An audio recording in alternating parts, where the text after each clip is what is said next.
আসসালামু আলাইকুম। এটিএম এগ্রোর পক্ষ থেকে সবাইকে জানাই আন্তরিক শুভেচ্ছা। আশা করি সবাই ভালো আছেন। ভিউয়ার্স, আজকে আপনাদের সাথে এমন একটা বিষয় নিয়ে আলোচনা করব, যেটা খুবই গুরুত্বপূর্ণ বিষয়, বিশেষ করে দেশি মুরগি পালনের ক্ষেত্রে।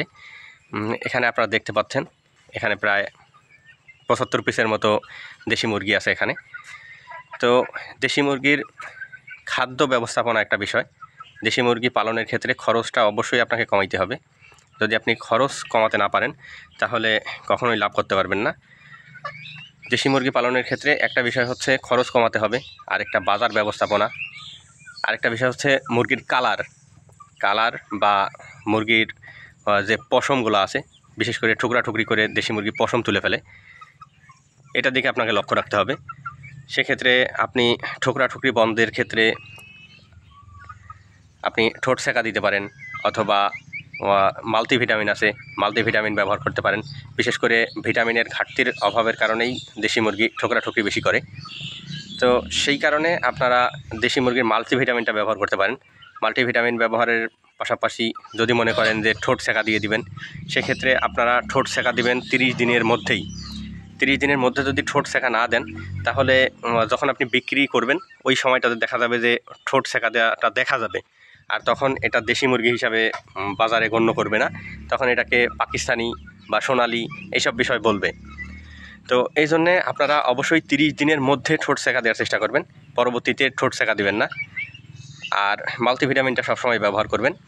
এছাড়া খাদ্য ব্যবস্থা, যেটা আপনি দেশি মুরগিকে যে কোনো ধরনের খাবার দিতে পারবেন, যেটা অন্য কোনো ক্ষেত্রে, অন্য কোনো পোলট্রি সেক্টরে সম্ভব না। শুধুমাত্র দেশি মুরগিতেই এটা করতে পারবেন। যেমন আপনি এই খামারটাতে এখানে বর্তমান শুধুমাত্র ধান খাওয়ানো হচ্ছে, তবে আমার সাজেশন হচ্ছে শুধু ধান বা শুধু চাউল বা শুধু অন্য একটা জিনিস না খাইয়ে আপনি এর সাথে কিছু ফিড অ্যাড করতে পারেন। অবশ্যই কিছু ফিড দিলে তাহলে মুরগির গ্রোথটা ঠিক থাকবে। এই মুরগিগুলা পূর্বে, অর্থাৎ 40-45 দিন পর্যন্ত শুধুমাত্র ফিডের উপরই নির্ভরশীল ছিল, যার কারণে পরবর্তীতে যদি ফিড না দেন, সেক্ষেত্রে দেখা যাবে যে গ্রোথটা অনেকটাই কমে যাবে। সেক্ষেত্রে আপনি লাভের সম্মুখীন হবেন না, এক্ষেত্রে লস হওয়ার সম্ভাবনা থাকতে পারে। যার কারণে আপনাকে গ্রোথটার দিকে খেয়াল রাখতে হবে। এছাড়া আরেকটা বিষয়, বাজার ব্যবস্থাপনা। দেশি মুরগি কিন্তু আপনি একবারে যে বিক্রি করবেন, আপনি 1000 মুরগি তুললেন, 1000 বাচ্চা তুললেন, সেক্ষেত্রে এটা যে আপনি একবারে বিক্রি করতে পারবেন এরকমটা কখনোই সম্ভব না। ব্রয়লার বা সোনালি, পাকিস্তানি, এগুলো যেমন আপনি একবারে চালান সহ বিক্রি করে দিতে পারবেন, এইটা সম্ভব না। দেশি মুরগি অবশ্যই আপনাকে অল্প অল্প করে বিক্রি করতে হবে। সেক্ষেত্রে বাজারটা আপনাকে অবশ্যই ধরে নিতে হবে। বাজার ধরার জন্যে, বাজারের জন্যে অবশ্যই আপনার পরিস্থিতি থাকতে হবে। বা আপনি একবারেই যদি মনে করেন যে আপনি 1000 দেশি মুরগি তুলে দেবেন, সেক্ষেত্রে আপনি কখনোই লাভ করতে পারবেন না, অবশ্যই লসের সম্মুখীন হবেন। বেশ কিছু টেকনিক আপনাকে অবশ্যই অবলম্বন করতে হবে, যেগুলো টেকনিক অবলম্বন করলে আপনি কখনোই লসের সম্মুখীন হবেন না, অবশ্যই লাভ করতে পারবেন। যার জন্যে বাজার ব্যবস্থাপনাটা একটা মূল বিষয় হয়ে দাঁড়ায়। যেমন খাদ্যটা দেশি মুরগির খামারকে লসের সম্মুখীন করতে পারে, তেমনিভাবে বাজার ব্যবস্থাপনাও অনেকাংশেই লসের সম্মুখীন করে।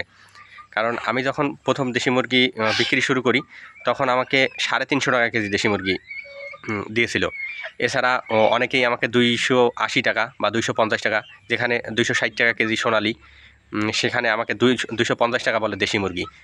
যার কারণে এই রকম পরিস্থিতিতে যদি কখনো পড়েন, সেক্ষেত্রে আপনি অবশ্যই লসের সম্মুখীন হবেন। যার কারণে আপনাকে অবশ্যই বাজারটা বুঝতে হবে।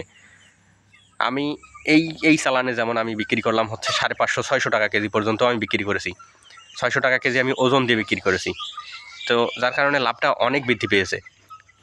আপনি যদি বাজারটা ঠিক রাখতে পারেন, বাজারটা ধরে রাখতে পারেন, বা বাজারের পরিস্থিতিটা আপনার যদি ভালো থাকে, আপনার যদি এমনটা হয় যে অনেকেই জানে যে আপনি দেশি মুরগি পালন করেন, সেক্ষেত্রে আপনার এই মার্কেটিংটা অনেকটা কাজে দেবে। যেমন আপনি যদি প্রথমেই যদি দেশি মুরগি অনেক তুলে ফেলান, তাহলে মানুষ আপনাকে চিনবে না বা জানবে না যে আপনি দেশি মুরগি পালন করেন, তখন আপনাকে অবশ্যই পাকিস্তানির কথাই বলবে।